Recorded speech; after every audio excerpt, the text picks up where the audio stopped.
인생의 3대 불안은 철없는 나이에 출세하는 것, 중년의 배우자를 잃는 것, 노년에 가난한 것 아닐까요? 젊어서는 가난해도 앞으로 나아지리라는 희망을 품을 수 있지만 은퇴한 노년은 가난에서 벗어날 가능성이 보이지 않는다. 청년이나 중년에 잘 살았더라도 노년에 가난해지면 행복을 느끼기 어렵다. 노년에 행복하려면 다른 사람과의 관계, 취미, 건강, 돈 등이 필요하다. 돈은 은퇴 후 필요한 여러 요소 중 하나다. 다른 사람과의 관계, 여가 활동도 돈이 있은 다음에 가능한 것이다. 나이가 들수록 돈이 없으면 진짜 비참해져요. 이 말은 국내 고액 연봉 선수였던 유명인이 한 방송에서 한 말이다. 그는 자기 관리가 철저한 사람으로 유명하다. 게다가 수백억 자산가로 알려졌지만 명품이나 비싼 자동차 없이 검소하게 사는 것으로 알려졌다. 돈이 많아 가장 행복한 이유는 남에게 아쉬운 소리 하지 않기 때문이라고 한다. 아쉬운 소리를 하지 않으며 사는 것만으로도 너무 다행이고 감사한 일이라고 말한다. 밥 먹고 사는데 돈이 필요한 것은 젊어서나 늙어서나 마찬가지다. 그런데도 젊어선 돈이 없어도 되지만 늙어선 돈이 없으면 안 된다고 생각하는 것은 돈이 단순한 생계의 문제를 넘어서기 때문이다. 20년 넘게 교편을 잡다 퇴직한 부부가 있다. 부부 모두 20년 넘는 교직 생활로 사학연금을 받을 수 있는 자격을 갖췄지만 5년 전 퇴직할 때 남편 퇴직금은 일시불로 받았었다. 당시 큰아이가 결혼을 앞둔 데다 작은아이도 대학원에 다녀 목돈이 절실한 형편이었다. 부부는 의논 끝에 남편 퇴직금은 자녀 결혼 비용과 교육비로 쓰고 아내 퇴직금은 연금으로 받아 은퇴 후 생활비로 쓰기로 했다.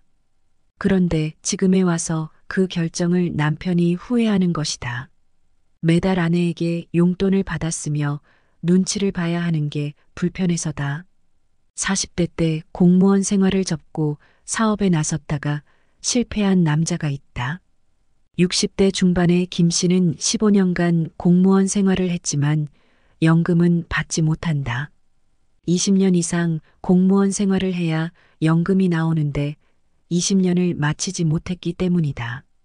김 씨는 공무원 생활을 오래 하면 노후가 보장되는 건 알았지만 공무원 월급만으로는 생활비에 아이들 사교육비까지 감당하기 버거웠다고 한다.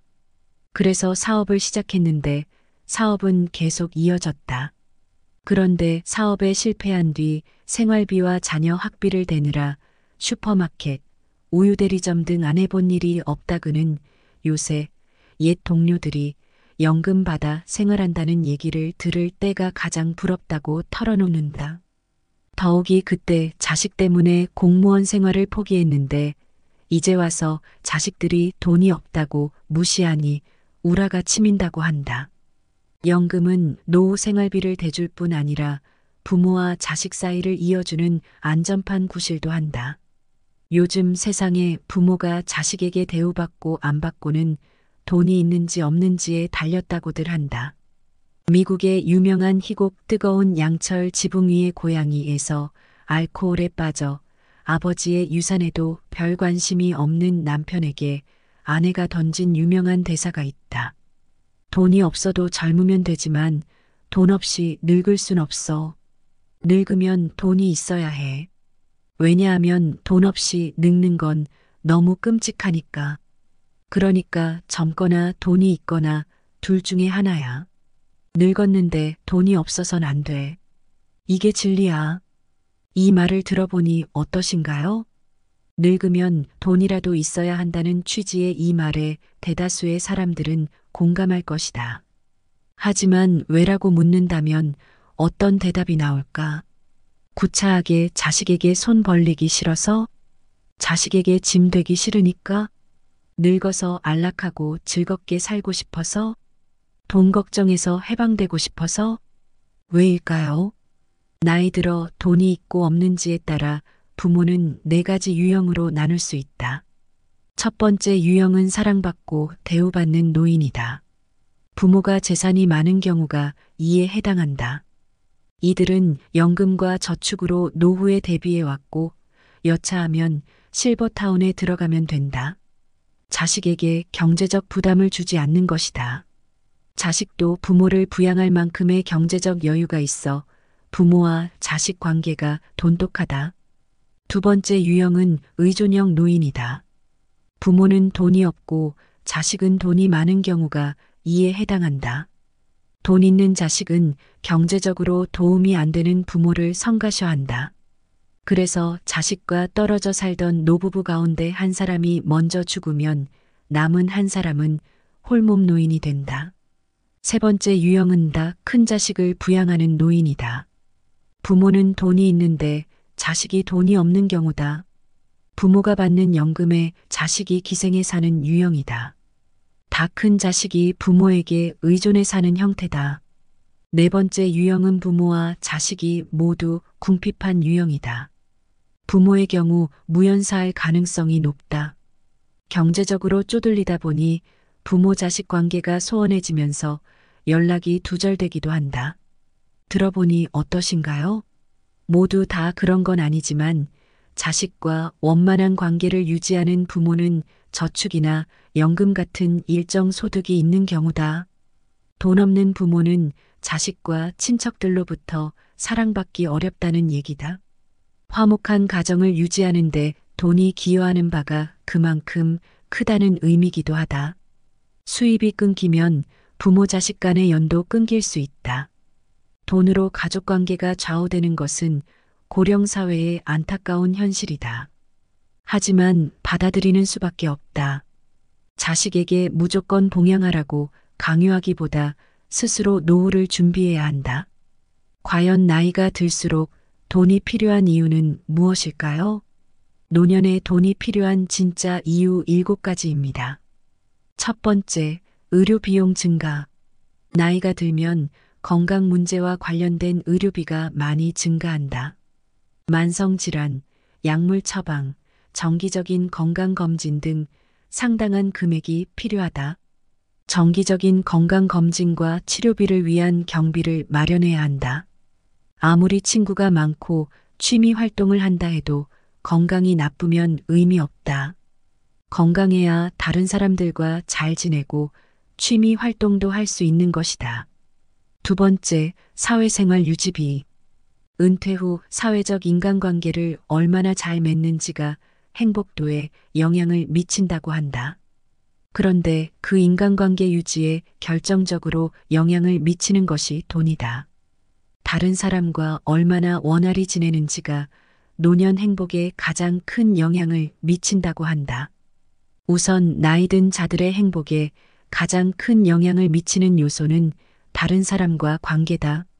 친구가 있고 같이 어울릴 사람이 많으면 행복하다. 친구들과 같이 시간을 보내려면 돈이 필요하다. 친구들끼리 길거리에서 만나 이야기만 하다가 헤어질 수는 없지 않은가. 커피숍에 들어가든지 같이 식사하든지 술을 마시든지 당구를 치든지 등산을 하든지 뭔가 활동을 같이 해야 한다. 그런데 이런 활동을 하려면 돈이 필요하다. 처음에는 돈이 없어도 같이 어울릴 수 있다.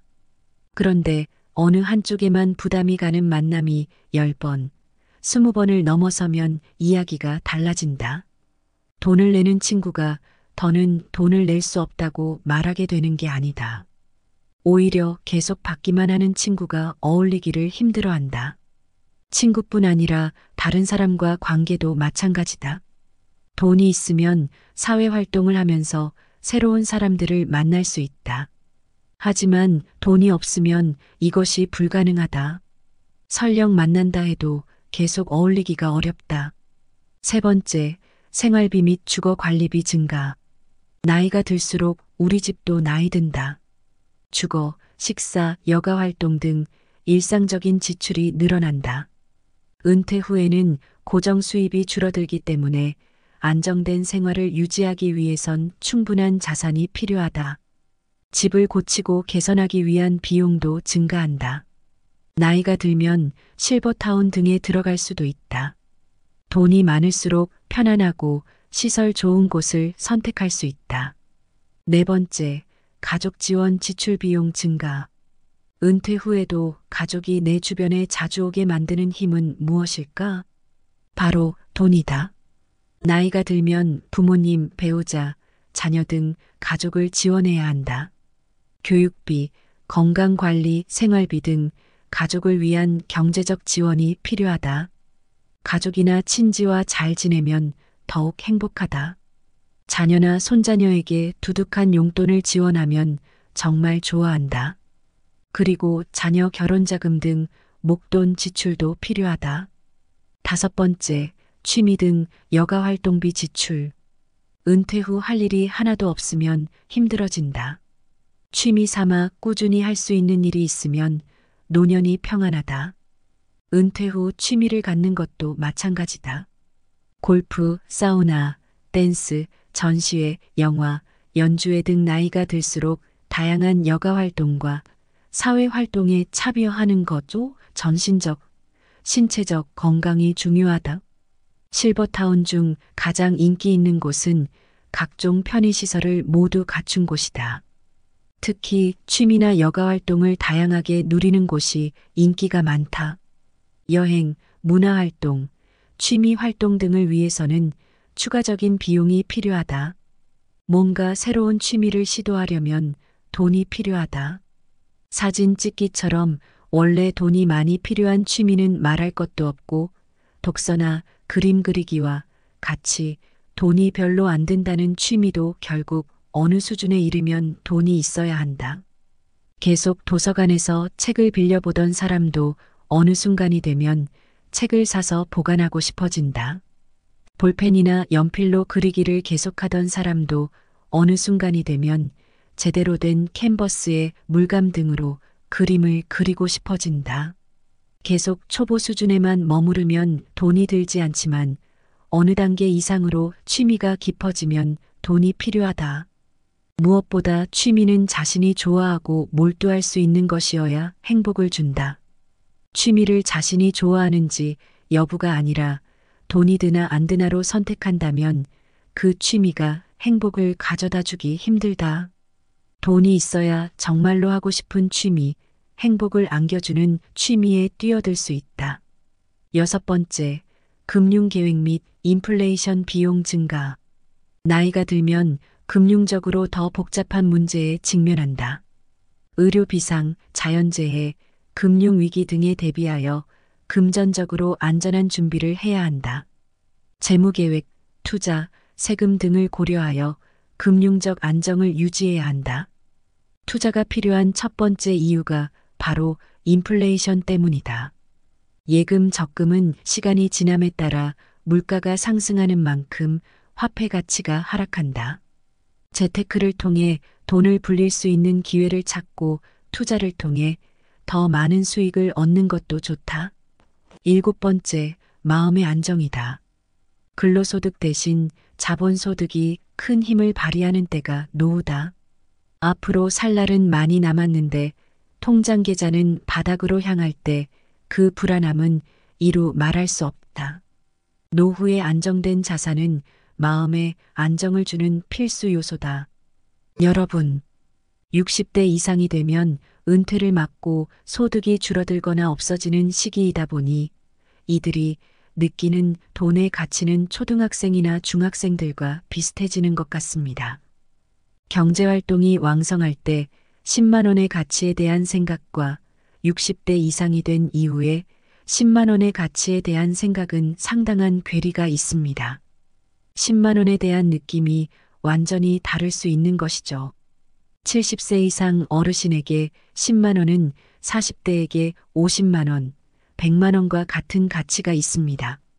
늙었는데 돈까지 없으면 아무도 매력을 느끼기가 어렵지요. 생계비 마련에 급급한 노후 대비가 아니라 매력을 유지해 주위에 사람들을 가까이 둘 수 있는 노후 대비가 더 중요할 수 있습니다.